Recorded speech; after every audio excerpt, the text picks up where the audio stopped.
Hi guys. ඉතින් ඔයා හිතන්න ඔයාගේ අපැහැදිලි නෝට් එකක් නැත්තම් මොකක් හරි ඩොකියුමන්ට් එකක් ස්කෑන් කරලා ඔයාගේ iPhone එකේ notes වලට ගන්න තියනවනම් ඒක ගොඩක් වටිනව නේද? ඒ වගේ මේක ඔයාගේ storage එකටත් හොඳයි නේද? ඉතින් ඒක කරන්නේ කොහොමද කියලා ඔයාලට මම දැන් කියලා දෙන්න. ඉතින් ඒකටත් මුලින්ම ඔයාලගේ iPhone එකේ notes කියන app එක open කරගන්න. open කරගෙන ඒකේ අලුත් note එකක් type කරන්න දකුණු පැත්තේ පහළම තියෙන note icon එක click කරන්න. ඊට පස්සේ ඔයාලට පල්ලෙහා options කිහිපයක් පෙනෙනවා keyboard එකට උඩින්. එතන තියෙනවා file clip එකක් වගේ icon එකක්. ඒක click කරන්න.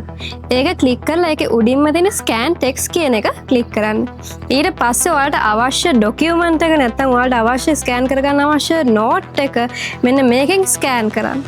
එතකොට මේ පේන විදිහට ඔයාලගේ note එක scan වෙලා note එකක් විදිහට iPhone එකට save වෙනවා.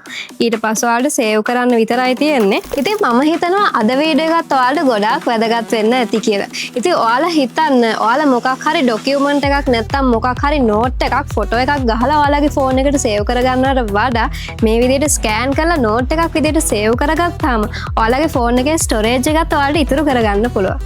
ඉතින් මේ වගේ videos දිගටම බලන්න කැමති නම් Tech Girl මාත් එක follow up එකේ ඉන්න.